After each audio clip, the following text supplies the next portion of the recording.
Hi, welcome to the B2B Marketing Leaders podcast. And today we are talking about demand generation in B2B, how companies run it, who's involved, what is challenging right now, and how AI, is changing the process.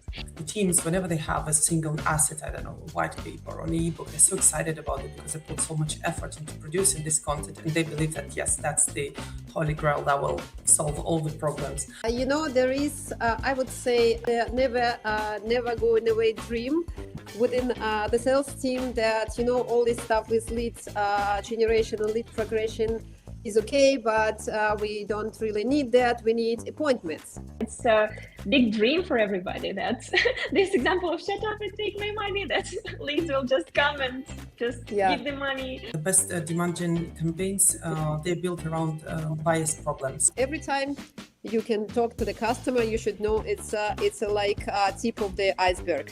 And the underwater, it's many campaigns we keep re-engaging.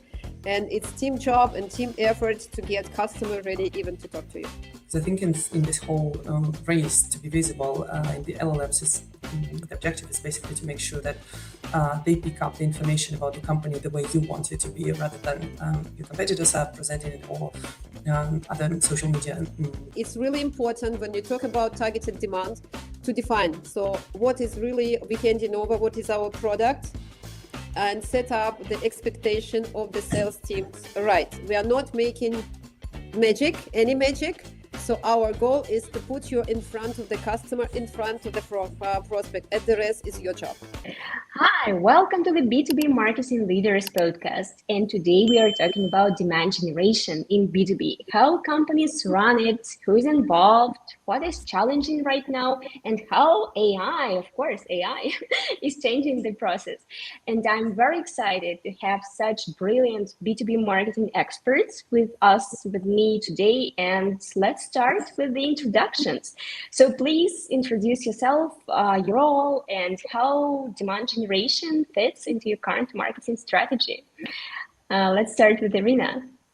Yeah, hi everyone, and thank you for having me here. So my name is Irina Chernova, and I'm EMEA Targeted Demand Manager at NetApp. NetApp is a intelligent data infrastructure company. Simply speaking, we are producing hardware, software, and cloud solutions for data storage, and NetApp is one of the leading vendors in this area. So our targeted demand is structured as a last mile between strategic demand and awareness NPR, and so putting the sales reps in front of the customer. This is the last mile. There we progress in the leads. There we engage in them in the different activities and contact. So finally they can see the sales teams, and now finally we can convert them to an opportunity. Thank you, Irina. Yeah, as we discussed before, we started the recording that it's not a mystery anymore what demand generation is, and that you found a very illustrative explanation of what it is. So thank you, Irina. Alexandra, please introduce yourself. Hi, everyone. My name is Alexandra Savina. I'm Demand Generation Manager at the Global Marketing Team within proteomics division of part of the Thermo Scientific, and part of my role is to develop and execute global demand generation programs that translate scientific and product priorities into targeted marketing campaigns. So together with our portfolio team, we're defining the audiences, shaping the campaign journey, coordinating digital channels and the nurture activities, and making sure that leads are then appropriately followed up by the sales rep, and contributing to the pipeline development, of course. Yeah, such an important job. Thank you so much, Alexandra. And the first question to both of you is, could you share an example, maybe some case study, where demand generation worked really well at your company? Yeah, who would like to start?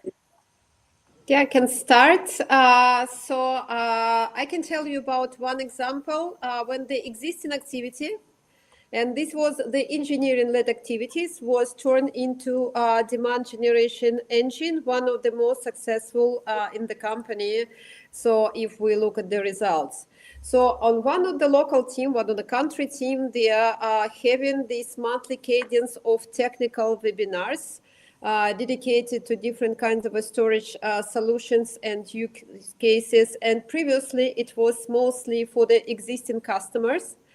So, but when I took it over from the webinar team, I decided that this is a good piece of content. This is a good source of content that we can use for targeted demand. So I turned it, I added the targeted demand component, such as follow-up emails and invitation and structuring, and so enriching the target audience, so make sure that we can cover the whole marketable contact that would be interested in such content. So, and we saw the really raising numbers as we see the results, including the pipeline creation and even pipeline conversion. And eventually, when we just developed this activity and I built a trust with an engineering company, with the speakers, I started sharing with them all their statistics, all their results, which topics performed better than the others, because we also use this recording, we recorded the webinar and we use it on an external platform for lead acquisition purposes. So we started this exchange, what works well. So we finally came to the different approach from the engineering team. They started adding some content for the new customers and prospects. And we also started using the other media, other platform, like, for example, LinkedIn, so to expand the audience. And nowadays, it's considered globally for the company. It's one of the most successful targeted demand campaigns and like general activities, because it's a cadence and it's ongoing process. So I think that that's very good example, first, of integration between the different teams, and the second is example of using and repurposing the content. Yeah, I especially loved that you used some really great content and scaled it to different audiences, because it was only for some internal, for current clients, yeah, if I'm not mistaken, yeah.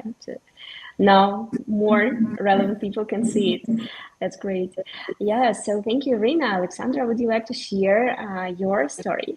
So in my experience, what I noticed that the best demand gen campaigns, they're built around bias problems, or what, like the questions, specific questions that people are searching for the answer, rather than kind of product features or like specific assets that you might have.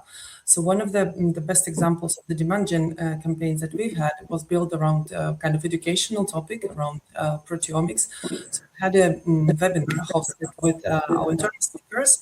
It was hosted on the third-party platform. And then based on this webinar, the team created a white paper that was then syndicated through various third-party channels that we collaborate quite frequently.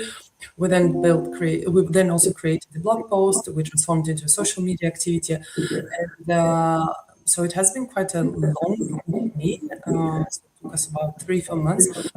But then when we kind of use this pretty much the same, recycle the same content, but use various touch points, various channels, and various kind of various sources to pull it on, then we saw quite a significant impact on the pipeline, even though the team is in the beginning was quite hesitant to kind of start having these webinars with internal speaker. It turned out to be quite a successful activity. Yeah, sounds really great. Thank you so much for sharing. So my second question to you is about some maybe not very successful case studies. Have you had a demand gen program that didn't go as planned, and what did you learn from it? I can start as well. So because there is, I would say, the never going away dream within the sales team, that all this stuff with lead generation and lead progression is okay, but we don't really need that. We need appointments. So that I would like that we run a few appointments with a third-party suppliers. So we run a little bit of appointment setting campaigns with a few suppliers. And what we found out, it's not the best for us, at least for our company, for our customers and for our business. It's not the most successful format and not the most successful activities, because even considering that it was done in the country there we have the biggest market share and the biggest awareness, it's still cold leads, and it's still really confusing for the customers and for the sales rep. It's still that still people don't really have an idea, and sometimes on top of that we have different issues with the suppliers themselves about the discipline, about how they understand the concept of the meeting, even how they work with their CRM. And the other stuff is, for example, there is no opportunity to integrate the supplier CRM due to different kinds of data privacy like aspects with our CRM. That's why it's really, I wouldn't say it's a good engine for us. Maybe for the other company it would work, but not at the moment, not for our business. I would consider it's the less successful campaign, and still good old customer journey and nurturing the leads, then pushing them through the funnel, engaging with the proper content in the proper time works much better than just calling to the customer out of blue and doing it over the heads of the other people. Yeah, when we actually generate demand, not just leads. Yeah.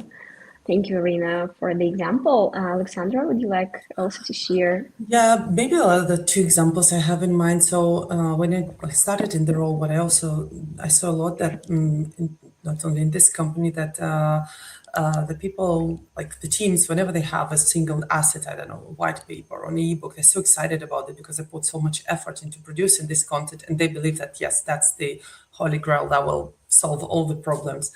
And so obviously they start pushing for the kind of like syndication, let's advertise it there, let's use it there.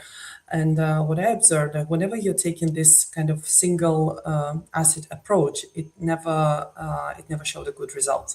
So it should, even though like the asset might be really good, but it still should be built into the entire ecosystem and the infrastructure and customer journey. And you should also be thinking, okay, what are the key messages that we are trying to convey with this asset?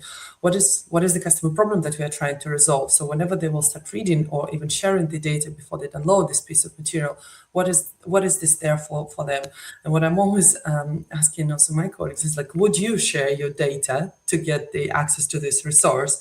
And I think it's a kind of good stress check. And then maybe another example that really didn't work very well from the very beginning, but this lesson for us to learn is, so we built two landing pages, very educational, and you had a few call to action buttons on the same page. We had some materials that were ungated and some materials that were gated, and we thought, okay, this is so cool because people can learn a lot from one page. But the mistake was that we built it as a landing page. So these types of assets should be built within the website, because this is when you start investing the money into the traffic, then you can get the maximum of this. And then what we also learned, that sometimes too many call to action buttons, even though you have very valuable materials, is not the best approach. So when there are too many options, it's not necessarily the best scenario. So sometimes you need to reduce the amount of content and maybe think about like the journey, that as the first bit you share X, and then when people are progressing, you share the bit Y. So now these pages will be part of eventually of the website. Yeah, thank you so much for the great examples, Alexandra. And I think all of them were about seeing content as a part of the system more strategically. Yeah, than just, wow, this is a great piece of content, we need to promote it. Exactly. Yeah, but do it more strategically and wisely. Yeah, so thank you. And my next question to you is, how does demand gen run in your company right now, and who's involved, how it works? Yeah, please share the process. So in our company, targeted demand is a part of field marketing. So as you can see, I'm responsible for EMEA, for the whole region. But so we are a very compact team. who works together with the area marketing manager. They are the people who is responsible for the all aspects of marketing in the certain areas, like let's call them country, or it might be multi-country area. So we have in our company, we have separate strategic demand, which is supposed to create awareness and acquire some leads for us, but we also do lead acquisition specifically for me, because strategic demand works worldwide. So also we are very well integrated with the other teams like event, because whenever we have, and for example, we have event which is taken care by the event team, but event follow-up is on targeted demand side. So we take all the content, we take all the leads that were acquired during this campaign, and we spread the content to the wider marketable database, which is available within our company. So we make sure that no content is getting wasted. So also we have communication, and of course for communications for us is a big source of content, because they include PR and they include analyst relations. Social media is considered, it's already they serving us with a spreading, with extended our targeted demand campaigns to the social media.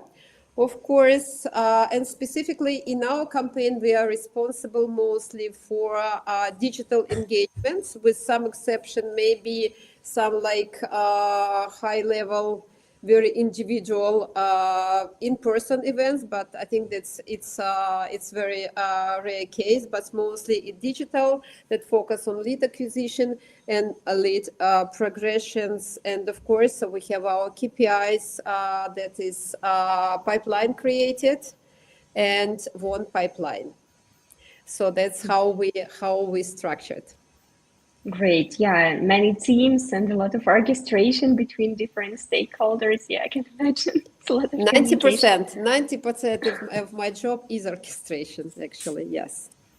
Yeah, thank you for sharing. And Alexandra, yeah, of course, we have we have a digital team who work with us on the deployment of the campaigns. We are not doing any campaigns with our hands, so we just do the briefs and then we send to digital team who does the really routine work for us. Yeah, sounds great. Thank you, Rina. And Alexandra, could you please? So in our case, so we are in the P6, the proteomics division is a part of the huge organization, and we are quite a small marketing team. So I think and demand generation is kind of considered as a part of the like one of the activities that the marketing team is executing and working on. So I'm mainly collaborating with so-called therapeutic area, segment area leads. So basically people who have the knowledge and who are responsible for producing the content, and who are aligning also with the sales organization, kind of trying to understand what are the needs, who are the potential customers, what are the ideal customer profile that we should target, what are the accounts that the sales team is interested in. And then while my role is then mainly to kind of brainstorm with them on how we better build the campaign flow, what are the best channels that we should use, what are the best vendors that we should go, and I'm also managing the advertising budget for the team. So this is all in my head, and I think another big piece of this entire process is the analytics afterwards. So basically saying, okay, so this is what we had, this is what we've done, and this is what we got at the very end. So and then the numbers are reflected in the dashboards. Yeah, thank you, Alexandra. Also a lot of orchestration and coordinating different teams. Yeah, so great. And I would like to jump to the tools you use. Of course, AI is important here. Everybody, I think, on every podcast now is talking about AI. So let's start maybe with AI, how you use it in demand generation campaigns and in the processes in general. I think that when you speak about the demand generation or any other marketing activities, you should never start with the tools. You should always start with the goal. What is this that you're doing, and why are you doing? And then the Yeah. tools come in as the second option. So, and the purpose of AI is not for the sake of using AI. So it's your like copilot is the tool that can help you at the various stages of your work. So it can help from the thinking about creating the briefs to the actual execution or A/B testing. But I wouldn't probably separate it or kind of take it out of the context because otherwise it's becoming a tool for the sake of the tool. Yeah, yeah, that's for sure. That's for sure. We need goals first, and yeah, and AI just helping us to achieve To arrive these there, to goals. arrive there. That's Exactly. true. Yeah. And what kind of tools, this is an additional question to Alexandra. What kind of tools do you use, like AI related or maybe some other tools? I think that most of the standard marketing tools, like the marketing automation tools or the CRM tools, they, in one way or another, they have this AI element integrated. And in some cases, it's in the beta version, but still you can already kind of help you advance in your work a few steps ahead. So, for example, our marketing automation, we're using HubSpot as the marketing automation tool, and quite recently, HubSpot launched the AI visibility beta section of their website. So it's quite interesting to see how your brand is then cited against the competitors, what are the prompts, and how you're appealing in the prompts. But again, it's not the tool for the purpose of the tool. It's what is it that we're trying to learn using Yeah, this tool. that's for sure. Yeah, it's more for analytics. And so I've heard that you're mostly using AI, for example, for analytics and for creation of like co-creation with AI, like Content, briefs, yeah, yeah, content content and creation. so on. And then and the analytics is basically helps you to see the visibility, the brand visibility, and the positioning of your brand against the competitors. Yeah, makes a lot of sense. Thank you, Alexandra. And Irina, could you please also share what kind of tools do you use and how you specifically use AI for demand gen? So I think that I won't be unique here, of course. Speak about the tool. I absolutely agree with Alexandra. The tools are the tools, whether they AI or not. And as you already mentioned, we are 90% of our job is orchestration. So of course we are utilizing the other like either people or AI like products what they done. We are like at NetApp, we are using copilot, of course. We have this license, so we have our internal NetAI tool that is a combination of different AI tools, external AI tools and internal tools. Of course, AI is a part of our, I would say, job since long time ago, because we have AI. I think that it was IQ, Net IQ, something like that. It was in the very beginning. It was collecting information about the performance, not the data, of course, the performance of the storage systems installed within the customers. So we called it auto support. So the customers could be notified in the beforehand how they. Is it a time to upgrade? Is it a time to fix something? Like it was proactive, and little by little we started using for collecting these statistics and using it for our marketing purposes and for the customers. So at targeted demand, we mostly use it for content co-creation, for analytics. I use it also for my day-to-day job. Like, for example, I want to have a meeting, set up a meeting with a multiple, like with a few people, so I can use Copilot for finding the time slot and organizing it. It's very helpful because when you need to orchestrate, you need to have those calls. And sitting and looking for the time slot that would work for everyone, it's like waste of time. Also, I use it for drafting a plan. for campaigns, for example. So now we are planning campaign with distributor. We have value proposition and then put it to play a little bit around the plan and how it can be structured. So I try to use it every time when I, for example, I'm a little bit stuck and or I need some draft. Yeah, for the Yeah, helps a drafting, lot. it works really, really good. Yeah, thank you so much. And what kind of other tools, like maybe demand gen automation or something like that, do you use? I think that it's already built in our systems. For example, in Marketer, so it's built in automation. I think even in the different task environments like Asana, it's already built in. So of course you can, you sometimes you might be not noticing something, but it's already there. And of course, since marketing should be really integrated with the sales, we are using the same.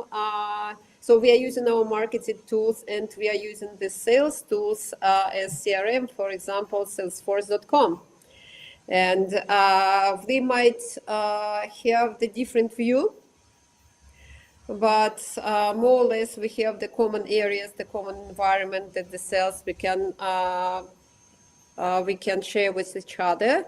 Also, we are very widely using Power BI, but it's mostly for analytics, for the dashboard, which is really helpful when it comes to the KPI, to the tracking of campaign results and so on. Yeah, to make it visible for everybody and be on the same page. Yeah, great example. Thank you. And Alexandra already a little bit mentioned the topic of AI search. And I'm just wondering how maybe you're changing your approaches to demand gen to be more visible for AI search when people are looking for something, asking AI questions. So do you do something differently now? Well, it's an evolving topic, right? So there's lots of content on what to do and how to do, but I doubt that there's one person who knows what exactly should be done there. So it's learning by Yeah. doing and testing. There's a lot of testing here. Maybe a few things. So we've implemented a few files that should be now on the back end of the website, like frequently asked questions, or the llm.txt files that give an idea about the company. And then step by step, also collaborating with the team and making sure that when they produce the content, that the content follows the structure. And whenever we're working on we do a lot of blog posts, for example, even though it's a scientific content. So I'm trying also to work with the team and explain them, like, try to present the content in the kind of this natural language mode as you would talk to ChatGPT yourself. So if you would ask the question, how would you do it, and what type of answer would you expect? So this helps to translate, in some cases, quite complex scientific ideas into kind of a little bit more digestible narrative that hopefully the algorithm will pick up and provide the answers about the company the way we want them. Because I think in this whole race to be visible in the LLMs, the objective is basically to make sure that they pick up the information about the company the way you want it to be, rather than your competitors are presenting it, or other social media platforms, for example, I'm presenting it. But it's an interesting learning journey. Yeah, that's for sure. We are all learning how to do it. And I love the idea of FAQ. If someone doesn't have it yet on the website, for example, I think they should build one. Yeah, and for the idea of a little bit of empathy, so that you can think about people who are asking questions to LLMs, how would they ask the questions and what kind of answer they would want to get. So it's also a great tip, I think. Thank you, Alexandra. And Irina, you like to also to share what you do for AI search to make more visible for AI. I think it's the same. I'm not much engaged in AI search because, as I said, my my part is the last mile. I'm working with the leads, and of course, we have a special team that is dedicated. That's why they are working and reworking continuously the website, and all the last changes they are related to this, transformation from SEO to AI search, of course. But I think that it's more or less the same. It's more or less the same. And of course, I think that's on the stage of the value proposition, on the stage of messaging, we definitely need to build it based on the customer needs, on the customer pain points, which already should resonate that what the customers search for. Yeah, Whether that's for sure. with a search engine or AI. Yeah, completely agree. And let's talk about how we assess the investment in demand generation and how we plan it and prioritize. The first question here is, how do you choose which accounts get demand investment? So, or maybe you approach it differently this year. And I can start. Yeah. So we don't start with right away with the account. So we have the specific like therapeutic areas that we work on, and we have specific segments also within those therapeutic areas that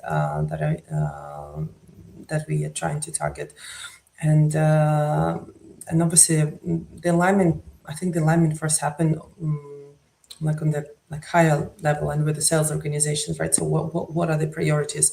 Where do we expect that the business will grow? Which market segment will grow? Which therapeutic area will grow, and where the grants are, where the funds, where the corporate funds, where the national funding is going on. So, for example, if it's in oncology in our case, so that market segment will receive the bigger proportion than, for example, I don't know, something else. So I think it all should start with with the business objective and with the business see the potential in the growth, and then based on that, when we start kind of going into the lower level of the campaign execution and campaign planning, let's see what is it that we already have in our database, right? How big is the segment in our own database, and what else can we do, and whether our segment are already our customers, or we have some dormant account. And then we speak about the investment into advertising and collaborating with third-party vendors. I'm also trying to understand the size of the database that we will be working with, what's the percentage, what is the seniority level, and starting kind of taking this as the first step, and then seeing then testing, because I think you can have all the best analytics and all the best metrics, but in some cases things don't perform the way you want them. Yeah, it's always testing and always experiments. Yeah, thank you so much for sharing. Yeah, it makes a lot of sense that it starts with the business goals and with some research of the market. Yeah, and then you plan the demand gen next steps. So thank you, Alexandra. Irina, would you like to continue? Yes, I think that we are using a little bit different approach because our work based on specifically on target account leads, because the customer profile for NetApp is really specific. We are limited by the size of the company, the size of the operation, and because it's related the volumes of the data they need to store and manage. So that's why it's very specific. The second is marketing is aligned with sales.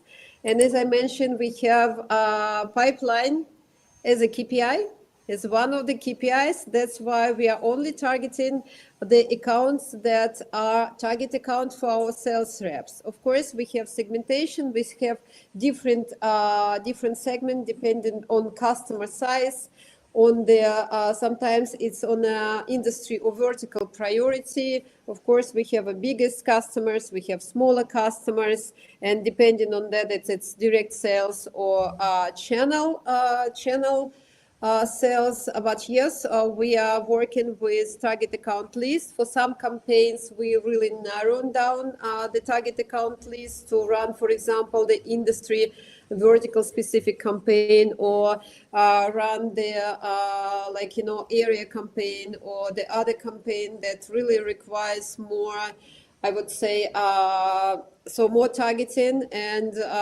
more specifying the target persona or target companies.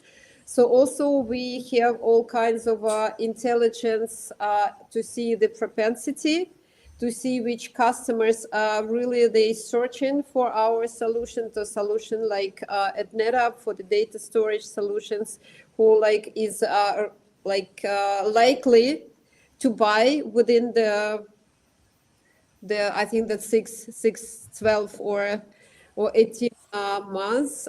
So that's why it's mostly on target account list. It doesn't make, to be honest, doesn't make our job easier because they, of course, they are not perfect, as Alexandra mentioned.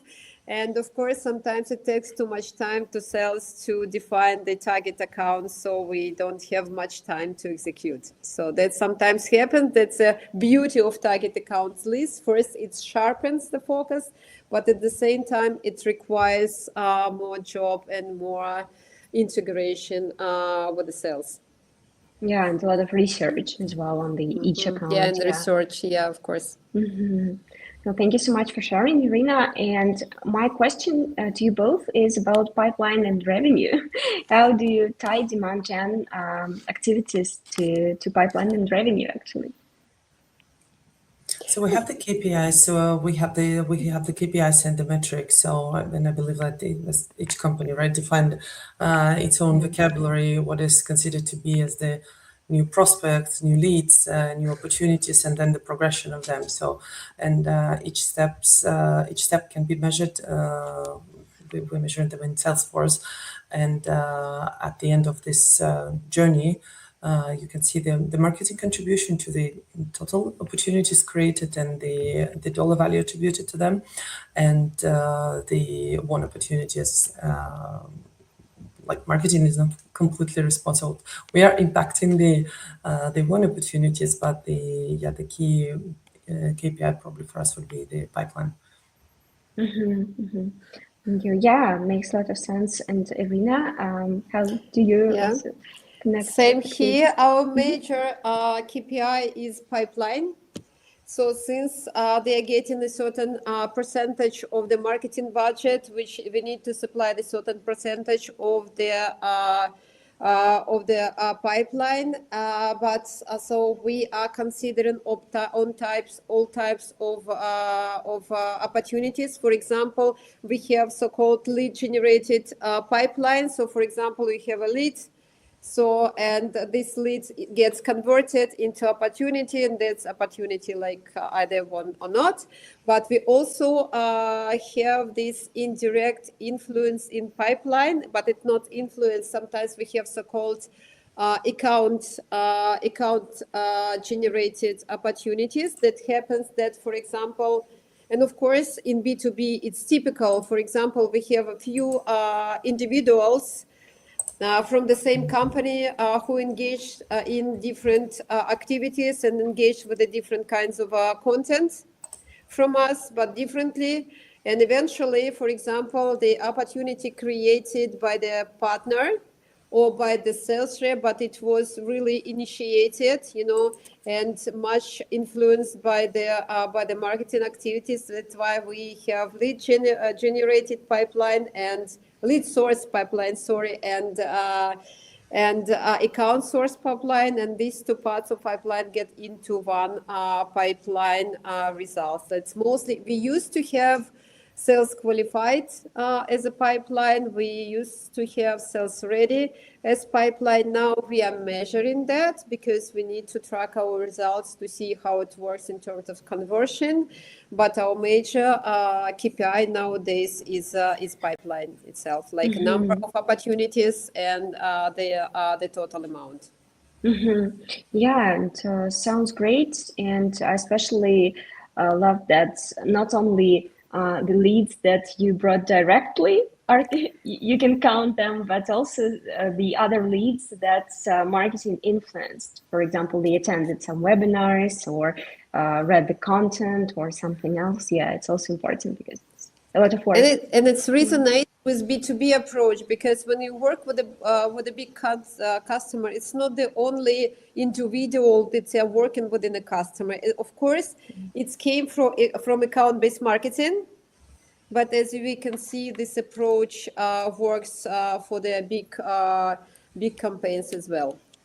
Yeah, and people internally, they discuss solutions. Yeah, they make decisions as a group, not just one person. Yeah, it makes a lot of sense.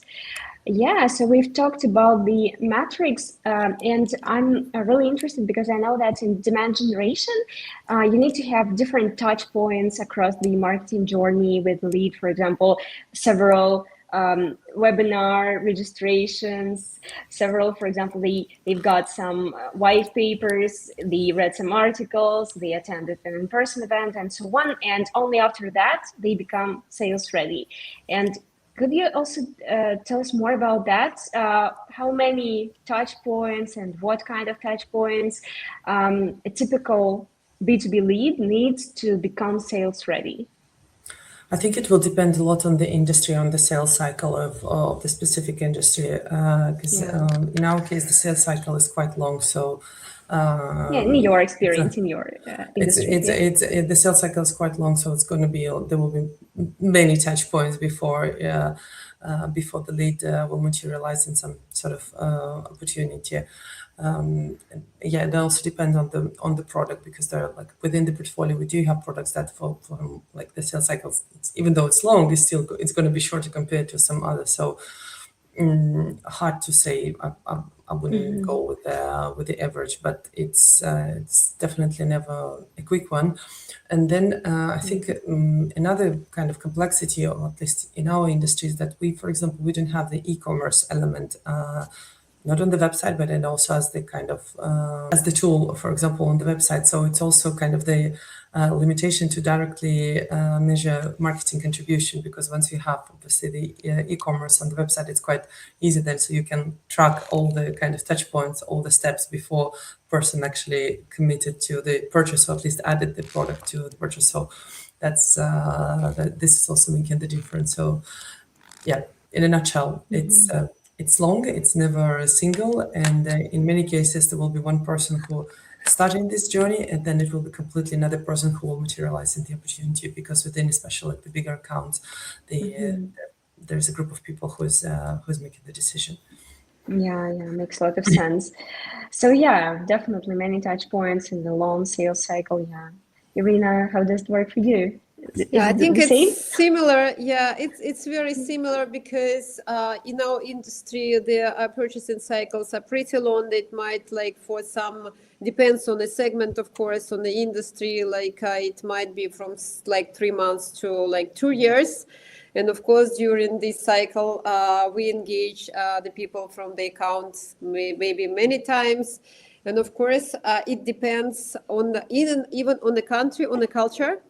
Like, for example, in UK, people really approachable for the first contact. They're really easygoing with the conversation, and they engage very easily, but it doesn't convert the same goods into the opportunities, and it might take longer time.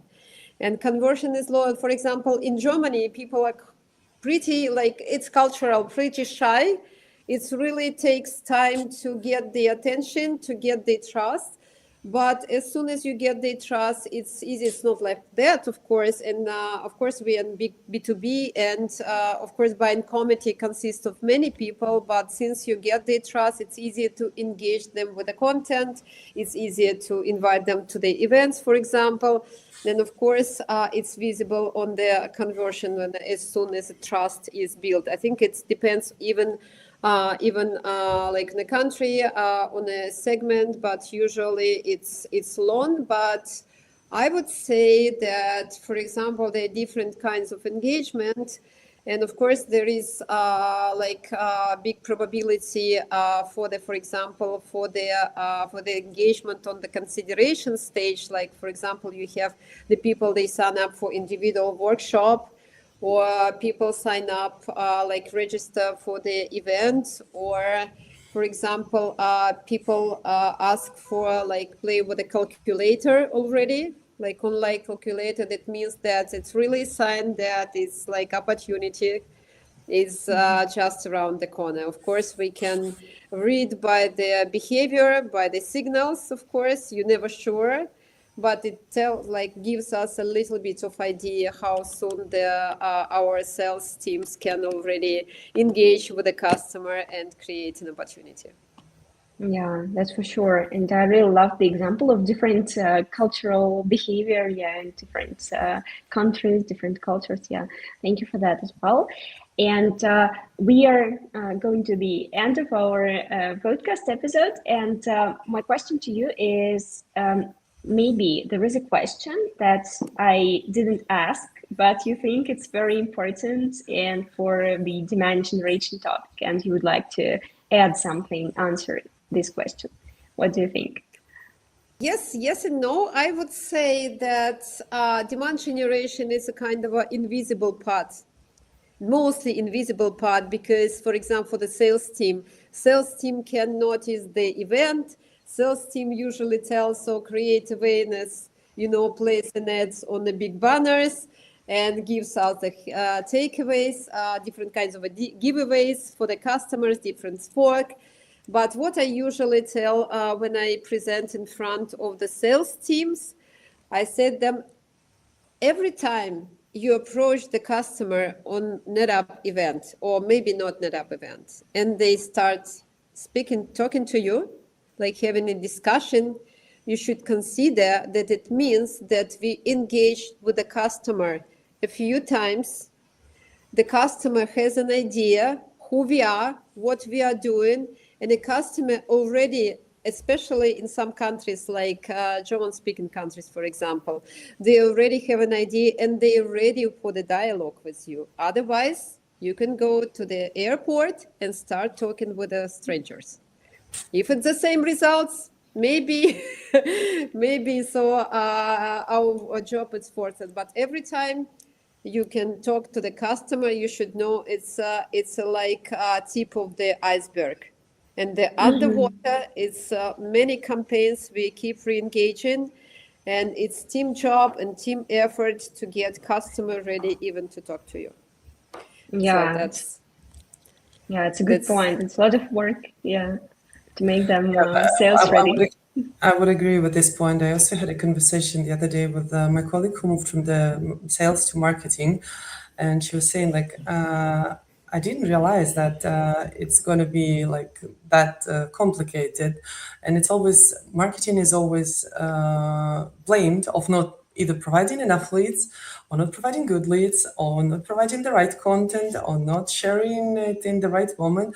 So there's always an easy occasion to blame marketing for not doing something that is going to meet like the sales expectations.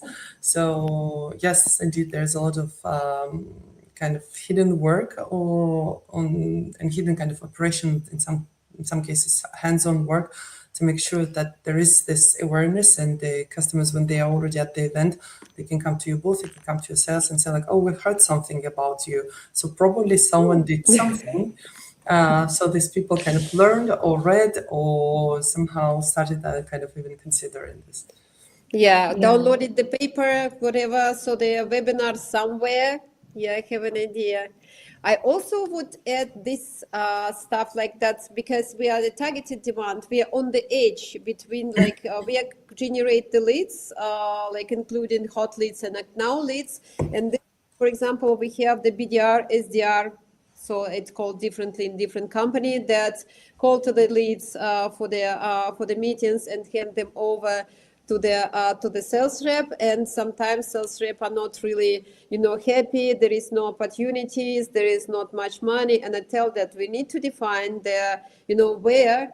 So we hand you over the leads, which is the person who want to see you, But unfortunately, nobody comes and nobody picks up the BDR call, for example, and says like, just shut up and take my money, and exactly tells how much budget do they have. It's on your side. It's sales magic. You need to get it unless BDRs are really trained for that. I think it might be for for ISRs, which is internal sales rep job. But it's really important when you talk about targeted demand to define. So what is really we handing over? What is our product? And set up the expectation of the sales teams right. We are not making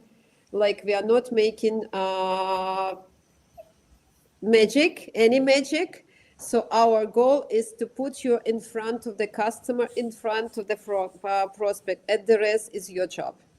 So that's it. And believe me, it takes much effort, much time to explain it to the sales teams. Yeah, thank you so much for that, because I think it's a big dream for everybody that this example of shut up and take my money, that leads will just come and just give the money without any sales. But it makes a lot of sense. It's very important that we have this limited responsibility, and sales need also to do the next steps.